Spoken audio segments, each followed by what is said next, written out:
CPM विधायक सुजीत चक्रवर्ती जो party कार्यकर्ताओं और समर्थकों को एक समूह के साथ बेलियातोड़ पुलिस स्टेशन में ज्ञापन देने गए थे, मगर पुलिस द्वारा उन्हें रोक दिया गया। ज्ञापन पत्र देने गए कार्यकर्ताओं को एक बड़े पुलिस बल ने उन्हें थाने के मुख्य द्वार के सामने रोकने की कोशिश की गई।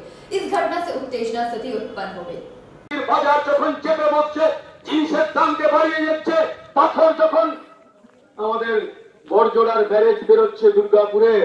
संगे संगे 1800 टाका টোকেন পড়ে যাচ্ছে। সেই টোকেনের কত ভাগ বরজোড়া থানার বেলিয়াতোড় থানা পাচ্ছে? তুমি জবাব দাও, জবাব দাও।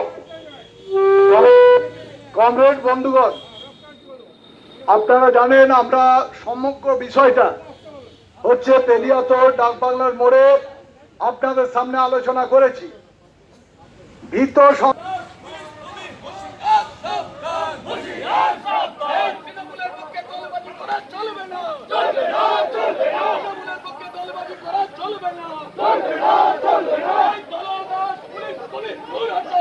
পুলিশ এখানে যা খুশি তাই করছে।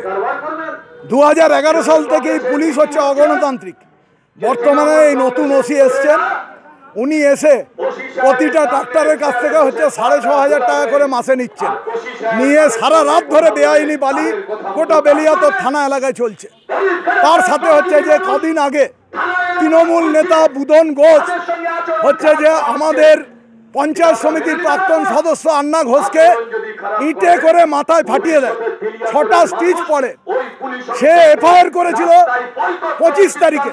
সেই এফআইআরকে থানা হচ্ছে যে নিজেরা কেটে কারেকশন করে 1 তারিখে ওই ডিলেড এফআইআর দেখিয়ে ওই বুধন ঘোষকে তৃণমূলের নেতাকে হচ্ছে যে হাত আড়াল করেছে। সাথে সাথে কয়েকদিন আগে একটা চুরির ঘটনা ঘটেছে। আমরা থানাকে সমর্থন করি চুরির বিরুদ্ধে লড়াই করার জন্য, কিন্তু যে ছেলেটিকে ধরেছে রাজেশ বাউরি, তার হচ্ছে মাকে এবং দিদিকে 2 দিন থানাতে আটকে রেখে দিয়েছিল এবং তাদের উপরে অকথ্য অত্যাচার করেছে। শেষে হচ্ছে যে বেলিয়াতোড় সমবায় ব্যাংকে তার পরিচারিকার কাজ করে জমানো টাকা 500, 700, 800 করে সমবায় ব্যাংকে জমা ছিল। সেই টাকা পুলিশ এখানে 2 দিন পরে ওই রাজেশ বাউরির দিদিকে নিয়ে গিয়ে সেই টাকা তুলে পুলিশ রাজেশ বাউরির রিকভারি দিকে দেখিয়েছে। এইরকম নির্লজ্জ এই থানার ওসি। সেই জন্যে অবিলম্বে হচ্ছে ওই টাকা ফেরত দিতে হবে। গরিব মানুষের পরিচারিকার কাজ করা যে মহিলা, তার যদি চুরির টাকা চুরির পরে জমা পড়তো, থানা যদি গোটাটা নিয়ে নিত, আমরা প্রতিবাদ করতাম না। কিন্তু আমরা দেখছি যে তার কুড়ে কুড়ে বছরের পর বছর হচ্ছে তার জমানো টাকা 20,000 টাকা তুলে থানা হচ্ছে রিকভারি দেখিয়েছে। ওই টাকা অবিলম্বে ফেরত দিতে হবে।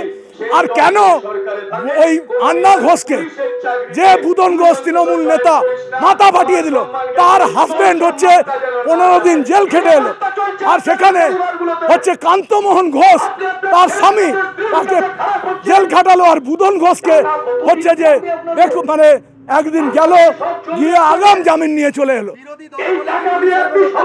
বিরোধী দল শুধু না, সাধারণ মানুষের উপরে এরকম অকথ্য অত্যাচার হচ্ছে, যে কোনো মানুষের। গতকালের ঘটনা, গতকাল থানা থেকে হচ্ছে যে দুর্গাপূজায় 50,000 টাকা করে দেওয়া হচ্ছে। 4টে আমাদের বেলিয়াতোড় এলাকার 5টা বেলিয়াতোড় গ্রাম পঞ্চায়েত এলাকার 5টা পুজোতে টাকা দেওয়া হতো। চাঁদুরের একটা দুর্গাপূজায় যেহেতু তারা হচ্ছে যে এক নেতা, তৃণমূলের এক নেতা যখন নেতা ছিলেন তখন তাদেরকে টাকা দেওয়া হয়েছে, কিন্তু এখন তিনি দল চেঞ্জ করে বিজেপিতে গেছেন বলে গোটা কমিটিকে ওই 50,000 টাকা দেওয়া হয়নি। এইরকম কার্যকলাপ বেলিয়াতোড় থানাতে হচ্ছে। জনপ্রতিনিধি আমি, এই এলাকার এমএলএ, প্রাক্তন এমএলএ কে এখানে ডেকে টাকা দেওয়া হয়েছে, অথচ আমাকে টাকা দেওয়ার জন্য আমাকে ডাকা হয়নি, আমাকে আমন্ত্রণ জানানো হয়নি। এই দলবাজি, এই দলতন্ত্র এখানে কায়েম করছে ওসি প্রতিদিন। এখানে তৃণমূলের কোনো আড্ডাখানা নয়, একেবারে মুখ বন্ধ করতে চাইছে পুলিশ। পুলিশ চাইছে যে কোনো অন্যায় অত্যাচার বিরোধী দলের উপর হোক, পুলিশ সেখানে তৃণমূলকে হাত আড়াল করবে। এটাই হচ্ছে 2021-এর ট্র্যাজেডি নিয়েছে। অবশ্যই আমরা আজকে একটা সাধারণভাবে একটা ডেপুটেশন দিচ্ছি, এর পরবর্তী সময়ে আমরা বৃহত্তর আন্দোলনে যাব। बांकुड़ा से अनुप राय की रिपोर्ट, पीवी न्यूज।